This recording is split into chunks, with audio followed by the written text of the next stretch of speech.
Come on, Olive. Let's get going. Hi, 72 Daystar. Let me adjust this. A couple of stories today. One kind of funny. The other one, well, really not funny. Kind of sad. The first one goes like this. I kind of got in trouble with the village leader. Kind of an awkward encounter where he had to tell me that it wasn't cool that I left the dung of my dog in the street, and I quite agree. That was a mistake. But it happened like this. I was leading my dog through the street in the middle of the village, and there was two women up ahead, and I saw Olive start to do what I call the waddle walk, which means she's going to take a dump really soon. And so I was kind of trying to get her to go faster and get her to kind of run or jog with me so that she wouldn't have a dung right beside these women. But instead, this woman who obviously is really scared of dogs, like this woman is, I guess, probably has some kind of phobia of dogs.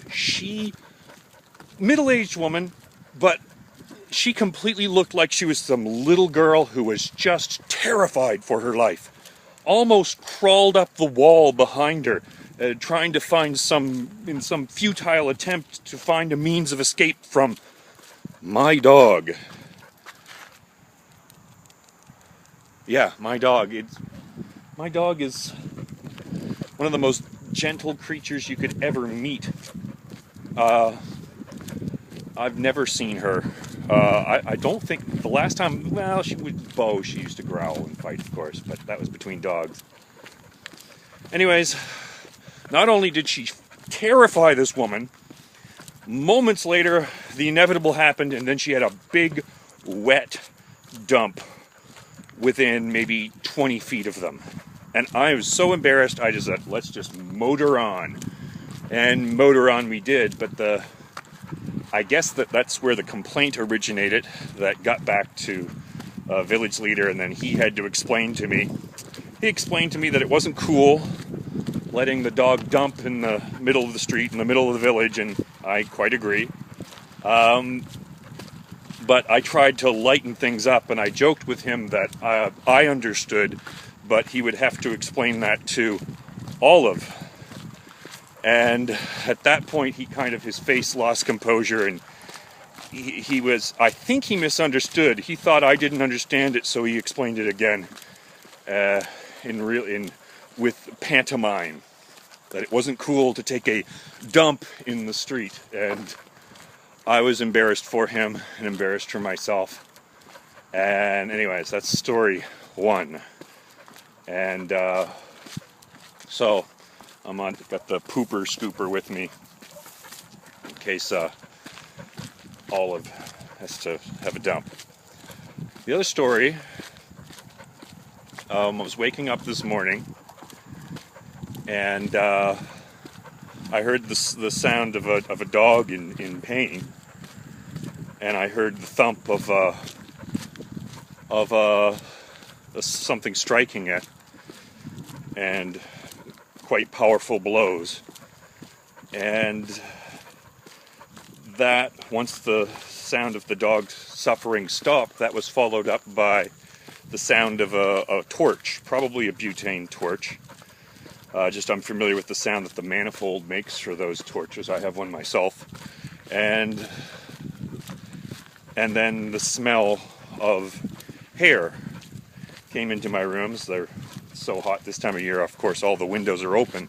And so I'm subject to all of these sounds as well as smells in our village.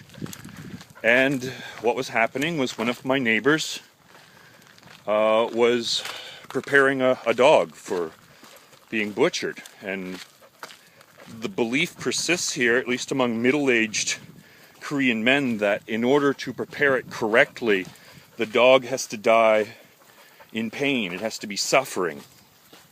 And that continues to be a common way that these animals are butchered, even though, as far as I know, it's illegal to use dogs for food in Korea. I think it has been since the '88 Olympics, but nonetheless, it goes on unpoliced because the purpose of the law was not to prevent cruelty to dogs. The purpose of the law was to show Western activists and Western people when they came over to Korea so that they could, placate them for now. But the practice is still very popular, especially this time of year, because they believe that the power of the dog will allow them to get through these dog days of summer. Of course, I'm a little bit bitter about this, if you can't tell, because what I thought was my small crime, got the attention and got the limited amount of sanction from our village leader. Excuse me. And but this sort of cruelty to animals goes on, and no one would think. If I tried to get action done on that, what do you think would happen? I'm very, very keenly aware of my guest status in this country. Having worked here for 13 years doesn't change anything about my guest status. And even if, I don't want to speculate, but I think people have to still, nonetheless, even in the face of the risks of speaking out, and there are risks involved in speaking out, but this has to be, it didn't get solved. This is still very much a problem. And in fact, what's made it worse is by making it illegal, it's not regulated at all. It's done informally in backyards and small villages all around Korea. This time of year, there will be millions of dogs. Many of them will be beaten to death in order to satisfy the market for poshintang and also grilled dog. I don't have a question today. Well, no, maybe I do. Why do you think none of the other people who vlog in Korea bother to mention this? Are they unaware of it? Possibly. I know there have been probably more expats who come to Korea who do a video of visiting the Poshintang restaurant, the dog stew restaurant, and making a video of that and kind of making light of it. I thought, where I have seen that, I thought that was rather unfortunate, and I PM'd the maker of the video and let him know that this is still the case, that of course he assured me his Korean friends told him that the dogs in the restaurant that he went to were not treated in this way. Well, yeah, of course they'd say that. And they'd probably want to believe that, but I can assure you, in my neck of the woods, it's still a common practice to torture dogs to death